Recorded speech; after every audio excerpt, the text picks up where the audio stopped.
हाय, मैंने अपना घर छोड़ दिया और अब मैं कोलकाता शिफ्ट हो गया हूँ। नहीं, ये कोई मजाक नहीं है। यहाँ कोई 2016 का यूट्यूब प्रैंक नहीं चल रहा है। पापा जी हाँ जी पापा जी, वो जो सलोनी है ना, वो मैंने थोड़ी सी प्रेग्नेंट कर दी।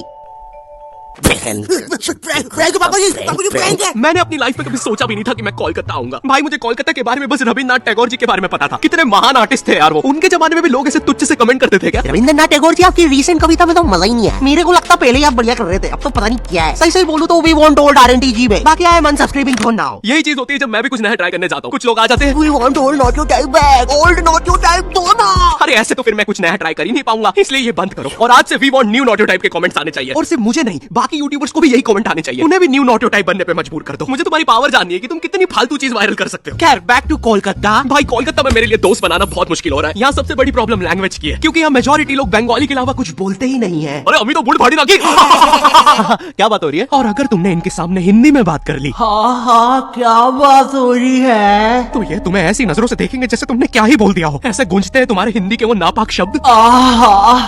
क्या बात हो रही है।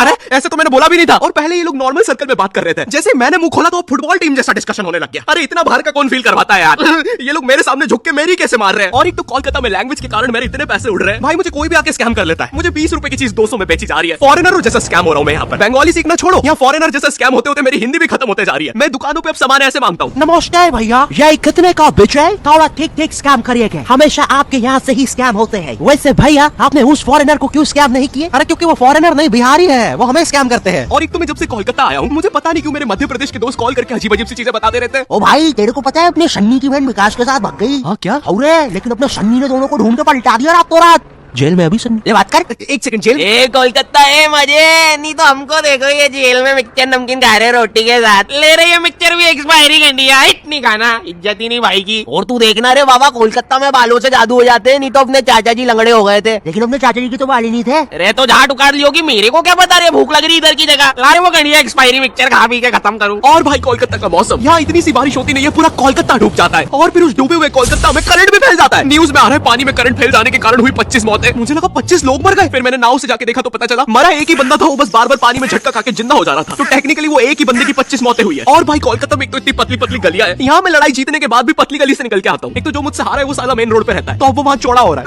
बहुत मारा साले ने, लेकिन पतली गली से गया है। इतनी पतली पतली गलियां, एक से ज्यादा आदमी होने पर स्पाइडरमैन बनना पड़ता है। सुबह सुबह आंटियां दोनों टांगों से चिपक के सब्जियां ले रही होती है। भैया जरा टिक लगाओ ना। अरे भाभी पहले नीचे तो उतरो। अरे निंजा, अरे मैं हूँ। अरे क्या सलीमा भाभी डरा देते। सीधा सीधा रिया कर, अपने मर्द को बुलवा के तेरी माँ बहन करवा दूंगी। ए सलीमा, नीचे उतर, चल अंदर। माफी चाहूंगा भाई साहब, आपसे तहे दिल से माफी चाहूंगा। प्लीज हो सके तो हमें माफ कर दीजिएगा। और इतनी पतली गली होने के बाद भी आखिरी में कोई ऑल्टो फंसा के चला जाता है। कैसे? किसी को नहीं पता। आए दिन मुझे गली के साथ नई जोर जबरदस्ती देखना पड़ता है। कभी कोई ट्रक तो कभी कोई टेम्पू। गाड़ियां लाइन लगा के खड़ी रहती है बेचारी गली के बाहर। एक दिन एक पुलिस की गाड़ी आई तो सारी गाड़ियां अपना मुंह बांध कर भागने लगी। मेरी गली के कारण लोग अब मुझे गंदे लुक्स दे रहे हैं। ये देखो, चरित्रहीन गली में रहने वाला जा रहा है। सुना है कल रात में 2 ट्रक घुसे थे, आवाजें आ रही थी। मेरी गली की इतनी अजीब सी इमेज बन गई है। एक दिन एक पाजी साइकिल से निकला तो वो उदास हो गया, बोलता चरित्रहीन गली, निकल के मजा ही नहीं आया। मैं जब कोलकाता आया था तो मुझे सबने बताया, कोलकाता में ना स्वीट चीजें बहुत फेमस है, गुप्त रोग की दवा देगा। तो मैंने सोचा कोलकाता आया हूँ, ट्राई करने में क्या दिक्कत है। और गुप्त रोग की दवा नहीं दादी, स्वीट ट्राई कर देते। स्वीट तो मैं स्वीट ट्राई करने एक दुकान पे गया और उनके मेन्यू में पता है क्या था? चाय में रसगुल्ला, बेक्ड रसगुल्ला, गरम रसगुल्ला। मैं रसगुल्ला खाने आया हूँ, मुझे बेक रसगुल्ला मिल रहा है। अरे ये रसगुल्ला थोड़ी ना है, ये तो बस गुल्ला है। और यहाँ पर पानी पूरी का भी बुरा हाल है। बाय द वे, यहाँ पे पानी पूरी को लोग फुचका कहते हैं। ये रहा दादा, हमारा थम्स अप पुचका खाओगे? थम्स अप पुचका, ये सुन के मुझे इतना गुस्सा आया, मैंने अपना थम्स डाउन करके भैया के पुचके में घुसा दिया। अरे दादा, टिप बाद में दे देते। कोलकाता आने से पहले मैं काफी ज्यादा एक्साइटेड था कि यहाँ तो मस्त घूमूंगा, टूरिस्ट वाले एक्सपीरियंस लूंगा। लेकिन यहाँ जो मेरे साथ किस्से हो रहे हैं वो मैंने लाइफ में कभी इमेजिन ही नहीं किया था। एक बार मैं लोकल ट्रेन से जा रहा था, मुझे बस नेक्स्ट स्टेशन ही उतरना था, तो मैं ट्रेन में चढ़ गया। अच्छा सॉरी, चढ़ा दिया गया, क्योंकि भाई यहाँ की लोकल ट्रेन की भीड़ में जितना एक्सप्लेन करूँ उतना कम है। एक बार एक बंदा भीड़ से बचने के लिए ट्रेन के नीचे कूद गया। हाँ, उसे वहाँ कम चोटें आई। इतनी भसड़ होती है तो मैं चूज करना पड़ता है कि आज किस अंकल के अंडर आर्म सूंघते हुए जाना है। मुझे ढूंढना पड़ता है कि आज किस अंकल ने सबसे कम मेहनत करी। और जिस दिन कोई बेरोजगार मिल जाए मैं जॉबलेस हूँ, मुझे कोई पसंद नहीं करता।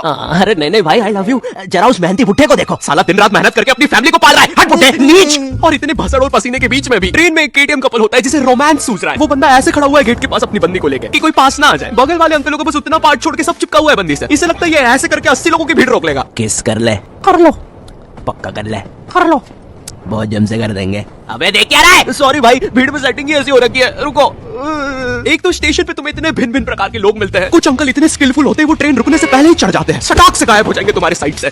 वो ट्रेन तो रुकने भी नहीं वाली थी, उसमें कैसे चढ़ गया ये? 8:05 पे आने वाली ट्रेन में 8:03 पे अंदर बैठे मिलते हैं। इनका और इतना ज्यादा स्टेशन वाले ट्रेन अनाउंसमेंट रोक के इनका थीम सॉन्ग चला देते हैं। भीड़ है डंग डंग डंग डंग डंग डंग डंग डंग डंग डंग। कभी ट्रेनों के बीच से निकल जाएंगे, कभी चलती ट्रेन से उतर के ट्रेन को ही हरा देंगे। आधे लोग तो ट्रेन में चढ़ते भी इसे देखने के लिए कि ये साला इतनी जल्दी जा किधर रहा है, कहीं उधर अच्छे दिन तो नहीं आ गए? पर फिर वो उन्हें भी चकमा देकर दूसरी ट्रेन में कूद जाता है। बेचारे दो क्यूरियस बंदे उसके पीछे जाने के चक्कर में ट्रेन में आ जाते हैं, और जो लोग उसके पीछे पहुंच भी जाते हैं उन्हें वो स्टेशन और जगह नहीं पता चलती, क्योंकि अभी भी अनाउंसमेंट में अंकल का थीम सॉन्ग चल रहा है, डंग डंग डंग डंग डंग। लेकिन मैं कुछ भी बोलूं, कोलकाता जितनी कलरफुल सिटी, जितना कल्चर यहाँ पर है उतना इंडिया में कहीं पर भी नहीं है। और यहाँ का सबसे बड़ा फेस्टिवल दुर्गा पूजा, भाई ये जितना ब्यूटीफुल होता है उतना केओटिक भी। इसकी स्टार्टिंग में लोग तुम्हारे घर पे चंदा मांगने आते हैं, ये रहा दादा 10,000 टोको। और नहीं दो तो ईश्वर के लिए ऐसा करोगे? एक तो ये चंदे वालों का ब्लैकमेल हर जगह सेम ही होता है। मैं जब मध्य प्रदेश में रहता था तब भी वहाँ पे रावण बनाने के लिए ऐसे ही करते थे। नहीं दोगे 51 रुपए तो फिर कैसे चलेगा हमारा बेचारा रावण? लोग कहते हैं रावण में अहंकार था, हमारे वाले की आंखों में शर्म है। 10 के 10 सर झुक गए भाई। तुमने बाट नंबर 17 का रावण देखा है? देख के लगता है उसकी लंका होगी, और हमारा वाला ऐसा लगता है इसकी लंका किसी ने लगा दी होगी। लग रहा कूटा है भाई इसको तो। देखो भाई प्लीज 51 रुपए दे दो। वो बाट नंबर 17 वाले हमारा रावण ले जाने बोल रहे हैं हमारे रावण को तीर बना के छोड़ेंगे उनके रावण पे। यहाँ पर दुर्गा पूजा के दिन पंडाल कॉम्पिटिशन भी होते हैं, और जो भी पंडाल कॉम्पिटिशन में जीतता है उन्हें पता है ग्रैंड मास्टर का ग्रैंड सैल्यूट मिलता है।